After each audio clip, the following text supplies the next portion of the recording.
नमस्कार दोस्तों, grow smart channel में आप सबको बहुत बहुत स्वागत है। कैसे हैं आप सब? आशा करता हूँ आप सब बहुत बढ़िया होंगे।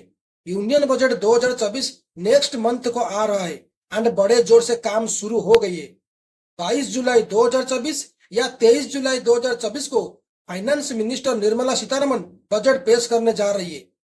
बहुत सारे सेक्टर्स का वो कैपेक्स करेंगे जिन सेक्टर्स को आगे जाके अच्छा खासा ग्रोथ हो सकता है।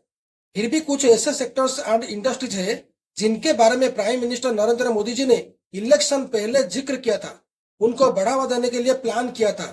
अब तो मोदी जी 5 साल के लिए आ गए हैं, सो उन सेक्टर्स एंड इंडस्ट्रीज के ऊपर वो जरूर पूरा दम से फोकस कर सकते हैं। वो सेक्टर्स है defence sector, power and renewable energy, infrastructure, railway sector, agriculture sector, semiconductor industries and ethanol industries. So in sectors and industries से जुड़े कुछ इंपोर्टेंट फंडामेंटल स्ट्रॉन्ग शेयर्स में आपके लिए लेके आया हूं जो आपको तुरंत स्टडी करने चाहिए, क्योंकि ये स्टॉक आगे जाके आपको बहुत अच्छा रिटर्न दे सकते हैं। वीडियो अगर पसंद आए तो प्लीज एक लाइक कर दीजिए, दोस्तों के साथ शेयर भी कर दीजिए। चैनल में अगर पहली बार आए हो तो बेल आइकन ऑल को दबा के चैनल को सब्सक्राइब भी कर लीजिए, ताकि जब मैं इस तरह नॉलेजेबल वीडियोस अपलोड करूंगा सबसे पहले नोटिफिकेशन आप तक पहुंच जाए और आप स्टॉक मार्केट में क्विकली अपडेट रह सको। वीडियो को और लंबा ना करके चलिए शुरू करते हैं आज का इस इंफॉर्मेटिव वीडियो को। सबसे पहला स्टॉक का नाम है हिंदुस्तान एरोनॉटिक्स लिमिटेड। ये डिफेंस सेक्टर में लीडर है। ये एकमात्र कंपनी है जो देश का डिफेंस के लिए एयरक्राफ्ट्स एंड हेलीकॉप्टर्स मैन्युफैक्चर करता है एंड उन सबका रिपेयर मेंटेनेंस का सर्विस भी करता है। कंपनी 3.5 लाख करोड़ का मार्केट कैप है। कंपनी 2018 मार्च 28 को लिस्टेड हुआ था एंड कंपनी को 7 साल पूरा नहीं हुआ है, फिर भी अपने इन्वेस्टर को 825% का तगड़ा रिटर्न दिया है।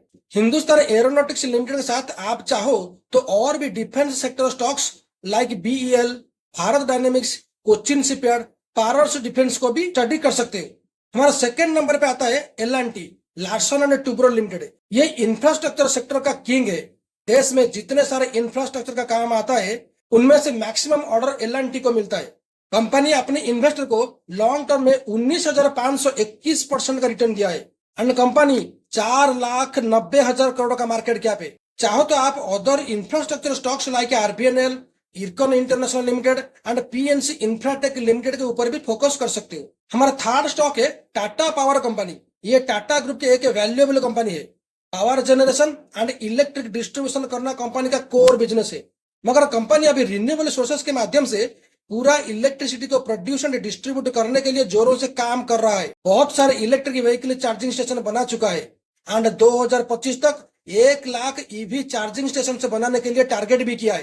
कंपनी 1,38,000 करोड़ का मार्केट कैप है, एक लार्ज कैप है एंड कंपनी अपने इन्वेस्टर को लॉन्ग टर्म में 4,130% रिटर्न दिया है। रिन्यूएबल सेक्टर में आप चाहो तो टाटा पावर के अलावा वारी renewable technologies Limited and JSW energy limited के ऊपर भी आप स्टडी कर सकते हैं। फोर्थ स्टॉक है IRCTC, Indian railway catering and tourism corporation limited. ये एकमात्र कंपनी है जो रेलवे के लिए ऑनलाइन टिकटिंग का बिजनेस करता है, कैटरिंग सर्विस प्रोवाइड करता है एंड रेल लिंक नाम से पैकेज ड्रिंकिंग वाटर भी प्रोवाइड करता है। आज तक कंपनी अपनी बिजनेस में मोनोपोली एंजॉय करते आ रहा है, कोई भी इसका कंपटीटर नहीं है। Day by day travel and tourism service provide करने वाले कंपनी से बढ़ते जा रहे हैं, क्योंकि टूरिस्ट जगह को जाने के लिए लोगों के पास डिमांड बढ़ते जा रहा है।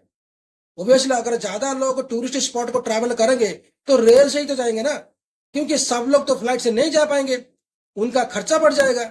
सो आईआरसीटीसी का बिजनेस बढ़ेगा, बिजनेस बढ़ेगा तो रेवेन्यू बढ़ेगा, अगर रेवेन्यू बढ़ेगा तो ऑटोमेटिकली शेयर प्राइस भी बढ़ेगा एंड शेयर होल्डर्स को बहुत अच्छा खासा रिटर्न भी देगा। सो रेलवे सेक्टर में आईआरसीटीसी एकमात्र स्टॉक है जिसको आप आराम से लॉन्ग टर्म के लिए कंसीडर कर सकते हो। हमारा फिफ्थ स्टॉक है CG power and industrial solutions limited. ये मुरुगप्पा ग्रुप का एक बड़ा कंपनी है। कंपनी अपना सेमीकंडक्टर बिजनेस को सेटअप करने के लिए नवंबर 2023 में जापान के leading semiconductor company Renesas Electronics Corporation and Thailand के semiconductor company Stars Micro Electronics company के साथ पार्टनरशिप किया है। इंडस्ट्री को सेटअप करने के लिए कंपनी गुजरात के सनंद सिटी को चुना है। ये एक बहुत बड़ा इंडस्ट्री होने जा रहा है। Per day 15 million chips company manufacture करने वाली है। कंपनी 1,04,000 करोड़ का मार्केट कैप है एंड कंपनी अपने इन्वेस्टर को लॉन्ग टर्म में 14,650% रिटर्न देके मालामाल किया है। सीजी पावर के साथ और भी कुछ सेमीकंडक्टर स्टॉक्स है, जैसे Tejas Network, Spel Semiconductor, Moschip Technologies Limited and Dixon Technologies Limited. इन स्टॉक्स को भी आप स्टडी कर सकते हो। हमारा 6th स्टॉक है EID Parry India Limited. Sugar and ethanol production करना इस कंपनी का मेन बिजनेस है। 2023 में जब नरेंद्र मोदी जी ने कहा कि पेट्रोल के साथ 20% इथेनॉल मिक्स करके डिस्ट्रीब्यूट किया जाएगा, तो उसी दिन से सब शुगर प्रोडक्शन करने वाली कंपनी भागना शुरू कर दिया है, क्योंकि शुगर से इथेनॉल बनता है। शुगर इंडस्ट्रीज में ईद प्यारी लीडर है, मगर ये सेक्टर में आप ईद प्यारी को चॉइस करके आगे बढ़ना चाहिए, क्योंकि ये बहुत फंडामेंटल स्ट्रॉन्ग शेयर है। अगर आप चाहो तो ईद प्यारी के साथ बजाज हिंदुस्तान शुगर, बलरामपुर चीनी and Triveni engineering and industries limited company को भी स्टडी कर सकते हो। हमारा 7th स्टॉक है Tata steel limited. Company 2,17,000 crore का मार्केट कैप है एंड आपने इन्वेस्टर को लॉन्ग टर्म में 2,400% रिटर्न दिया है। अगर इंफ्रास्ट्रक्चर सेक्टर्स फोकस में रहेंगे तो बिना मेटल्स के तो इंफ्रास्ट्रक्चर काम नहीं हो पाएगा। Bridges, buildings, railway tracks etcetera कैसे बनेंगे फिर? सो लॉन्ग टर्म में एक अच्छा रिटर्न पाने के लिए आप टाटा स्टील को कंसीडर कर सकते हो। आप चाहो तो टाटा स्टील के साथ जिंदल स्टील एंड पावर को भी नजर में रख सकते हो। हमारा लास्ट स्टॉक है सुमिटोमो केमिकल इंडिया लिमिटेड। ये एक एग्रो केमिकल स्टॉक है। Excel Crop Care Limited company एक Japanese company Sumitomo Chemical company Limited के साथ मिलकर ये कंपनी बना हुआ है। ये कंपनी 2020 1 फरवरी को लिस्टेड हुआ था। अभी तक 5 साल पूरा नहीं हुआ है, फिर भी ये कंपनी का जितना पोटेंशियल है इन्वेस्टर को रिटर्न देने के लिए, उतना अभी तक रिटर्न नहीं दिया है। सो मेरे ख्याल से आप अगर यहाँ से अक्यूमुलेशन करोगे तो अच्छा खासा रिटर्न मिल सकता है, मगर ये मेरा कोई रिकमेंडेशन नहीं है। इसके चार्ट को देखेंगे तो 5 साल पूरा नहीं हुआ है, 107% रिटर्न दिया है। एंड कंपनी एक मिड साइज का कंपनी है, मात्र 26,000 करोड़ का मार्केट कैप है। अगर एग्रीकल्चरल सेक्टर्स को बूस्ट मिलता है तो सुमिटोमो केमिकल को भी अच्छा खासा फायदा मिल सकता है। ऑलरेडी ये स्टॉक्स भागना शुरू कर दिया है। आप चाहो तो और एक स्टॉक रैलिस इंडिया को भी आप स्टडी कर सकते हैं। रैलिस इंडिया टाटा ग्रुप के और एक एग्रो केमिकल स्टॉक है। सो ये था कुछ इंपोर्टेंट स्टॉक्स जो बजट से पहले एंड बजट के बाद आपको बहुत पैसा बना के दे सकते हैं। ये कोई मेरे तरफ से रिकमेंडेशन नहीं है। अपना ओन एनालिसिस कीजिए एंड पैसा लगाइए। आशा करता हूँ इस वीडियो से आपको बहुत कुछ सीखने को मिला होगा।